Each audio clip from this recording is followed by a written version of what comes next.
Assalamualaikum warahmatullahi wabarakatuh. Halo anak-anakku yang solih dan solihah. Kaifa halukum?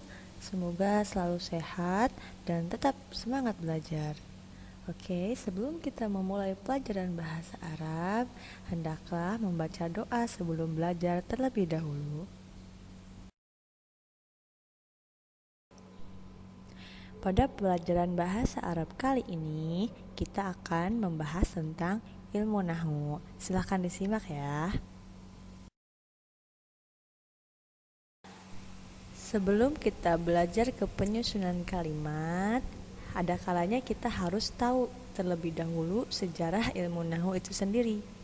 Awal mula ilmu nahwu yaitu ketika kesalahan orang Arab dalam berbicara bahasa Arab, dan Abu Thayyib pernah menyatakan kesalahan dalam bahasa Arab terjadi pada orang Arab pedalaman yang disebut Baduy atau para budak yang disebut hamba sahaya.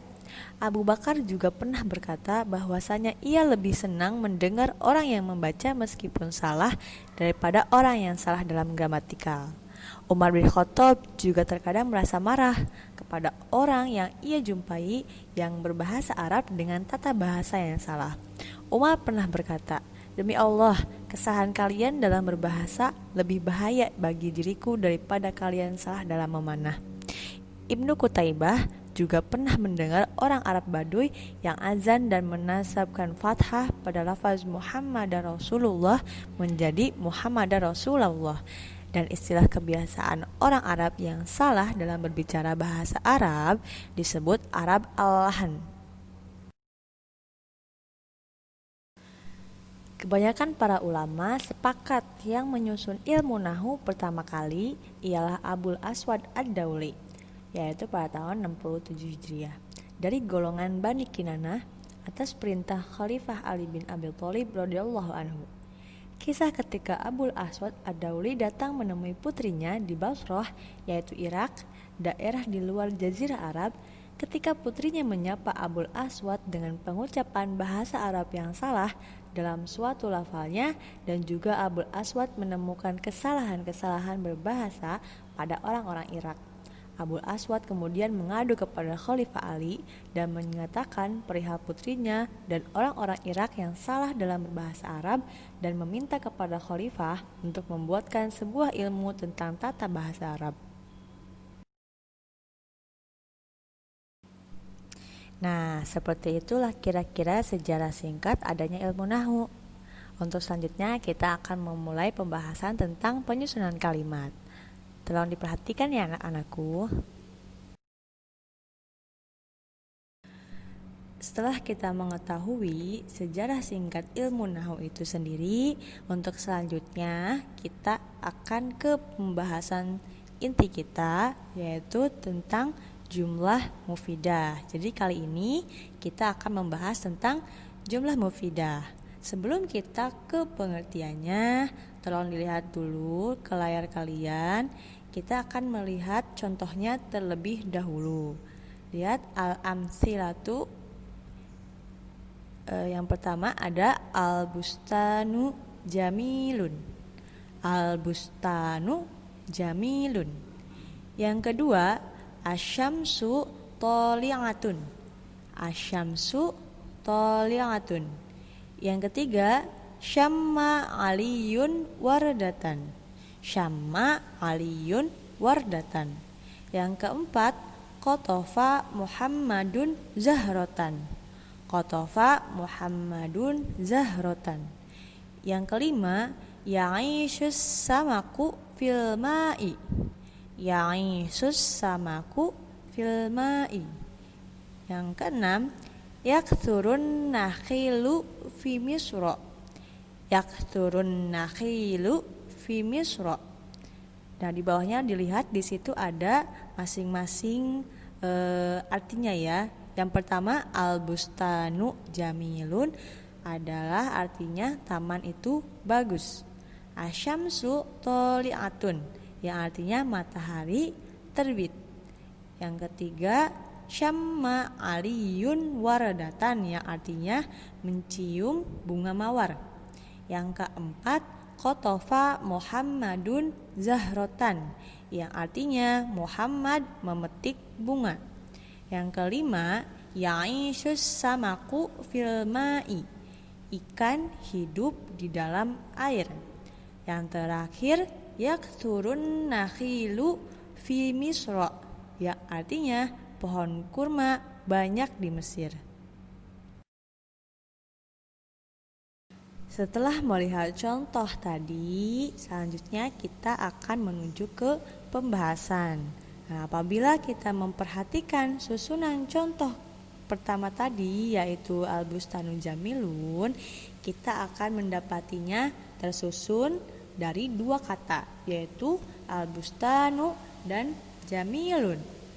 Nah, jika kita mengucapkan kata pertama saja, yaitu taman, kepada seseorang, maka kita tidak memahami kecuali makna tunggalnya saja. Dan pastilah orang yang kita ajak bicara itu tidak merasa cukup. Pasti akan bertanya lagi, taman? Kenapa taman? Kayak gitu. Begitu juga jika kita mengambil kata kedua saja, yaitu indah.